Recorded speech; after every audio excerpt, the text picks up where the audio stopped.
Hai Naranisa Lovers, apa kabar? Sehat semuanya ya. Untuk kali ini masih di edisi pembuatan kue kering lebaran. Kita akan bikin kue kacang yang enak, lembut, lumer di mulut. Ada sensasi kres-kres di dalamnya ya, karena memang ada biji-bijian juga kacang sangrenya yang dihaluskan nih. Untuk pembuatannya, kita tidak menggunakan mixer. Lalu untuk pemanggangannya pakai oven tangkring biasa ya. Tapi untuk hasilnya dijamin enak banget nih. Oke. Untuk kalian yang ingin tahu dan ingin bisa membuat kue kering yang satu ini, disimak ya videonya sampai habis. Untuk step yang pertama, kita menyangrai kacang tanahnya dulu. Memang sengaja saya pilih yang udah kupasan seperti ini. Tapi kalau di rumah kalian punyanya yang masih ada kulit arinya, nggak apa-apa. Ini disangrai sampai matang. Nanti kalau udah kondisi matang, kulit arinya bakal mudah terlepas kok. Oke. Cara menyangrai, jangan lupa pakai api yang paling kecil sambil sering-sering diaduk seperti ini agar tidak gampang gosong ya permukaan kacangnya, biar matangnya lebih sempurna.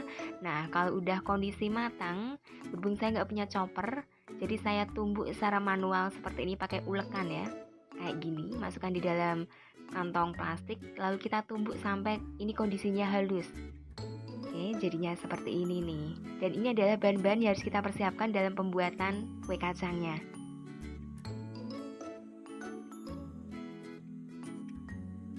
Dalam memakan terigunya bisa memakai protein sedang atau protein rendah. Tapi kali ini saya pakai yang protein rendah ya, merek kunci biru. Dan untuk ini nih, kacang tanahnya yang udah disangrai dan dihaluskan, kalau tidak ingin repot-repot, bisa memakai cara yang lebih simpel lagi, lebih cepat dan tentunya tidak membutuhkan banyak tenaga ya. Bisa di blender kalau mungkin punya blender. Ini kan ada komposisi minyak gorengnya. Nah, untuk kacang sangrainya bisa di blender dengan menggunakan minyak goreng. Kayak gitu ya, biar nggak capek-capek menumbuk kayak tadi nih. Itu lebih cepat caranya. Nah, sekarang kita proses membuat adonannya. Masukkan bahan keringnya ya, ada terigu, lalu ditambahkan dengan 1 sendok teh garam. Diaduk-aduk dulu seperti ini. Pakai spatula bisa, pakai centong nasi bisa. Tapi saya terbiasa pakai centong nasi ya, biar lebih nyaman waktu mengaduknya nih, kayak gini. Lalu wijen masuk, terus gula halusnya ini takarannya udah pas banget, nggak terlalu manis, terus pokoknya manisnya pas kalau komposisinya udah segini ya. Oke, lalu untuk kacang yang udah ditumbuk tadi diikutkan sekalian ya di proses pengadukan awal seperti ini nih. Oh iya, jangan lupa juga selagi kita menyiapkan adonannya, ovennya dipanaskan dulu ya. Dan nanti setelah adonan ini siap dan juga udah dicetak, ovennya juga siap ya dimasuki loyang. Kayak gitu nih. Oke. Dan untuk merek selai kacang yang digunakan ini disesuaikan dengan selera masing-masing saja ya. Lalu kalau udah diaduk-aduk seperti ini, kita masuk di step selanjutnya. Jangan lupa cuci tangannya biar bersih dan higienis. Kita mulai menguleni dengan tangan nih. Masukkan minyak goreng. Ini takarannya 170 ml, menurut saya udah pas banget sampai kita merasakan kalau ini adonannya udah siap dibentuk dan dicetak. Dan untuk bentuknya ini disesuaikan dengan keinginan saja ya. Banyak sekali model cetakan kue kering yang ditawarkan di pasaran, mulai dari bulat, ada model hati juga, bintang atau bulan sabit. Nah, kalian ingin bikin kue kacang ini dengan model yang bagaimana nih? Terserah kalian ya. Untuk kali ini saya akan pakai model cetakan yang hati ya, kayak gitu. Pokoknya kembali ke selera masing-masing sih. Oke. Kalau udah dirasa adonan ini udah siap dicetak, nanti kita akan memakai seal mat ya atau silicone mat untuk alas kerjanya.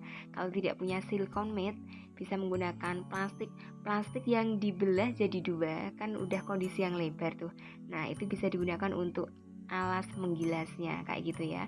Dan jangan lupa untuk bagian atasnya juga ditutup dengan plastik agar waktu kita menggilasnya ini tidak menempel adonannya dengan roll pinnya kayak gini ya.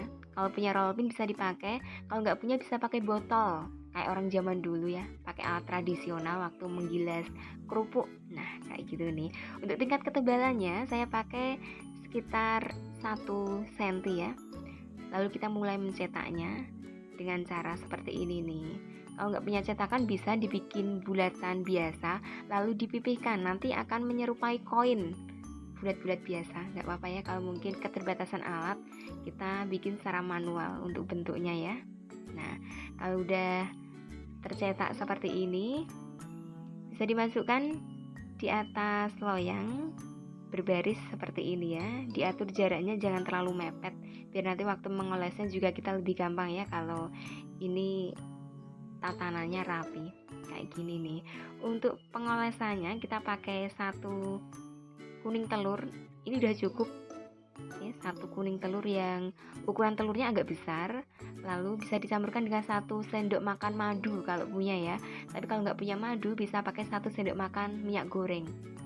Dioles-oles seperti ini, pelan-pelan saja, penuh perasaan, biar nanti tidak melebar sampai bawah nih gitu ya. Biasanya kalau ada kuning telur yang berjatuhan, ini nanti akan menimbulkan efek-efek gosong-gosong di atas loyangnya kayak gitu ya.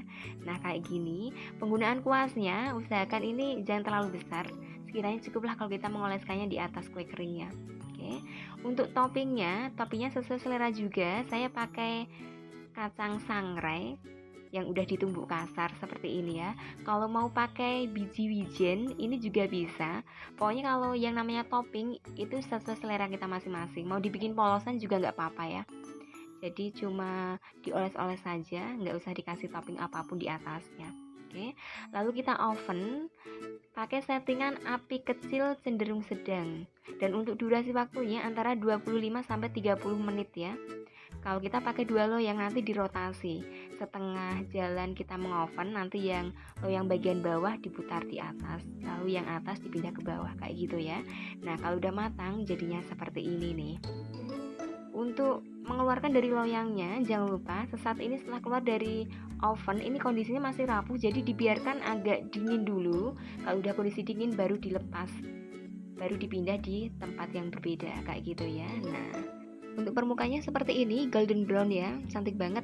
Lalu untuk bagian bawahnya tidak gosong-gosong. Soalnya saya punya kebiasaan kalau mengoven kue kering selalu saya alasi dengan baking paper atau kertas roti ya. Jadi waktu kita menaruh kue keringnya ini nggak menempel langsung di atas loyangnya, ada batasan kertas rotinya. Nanti ini permukaan bagian bawahnya bisa lebih bagus menurut saya pribadi ya, sekedar sharing saja.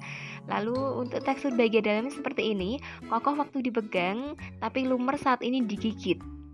Oke, ini rasanya enak banget, ada sensasi kres-kres soalnya untuk komposisi yang tadi masuk di dalam adonan ini ada wijen sama kacang yang udah ditumbuk ya.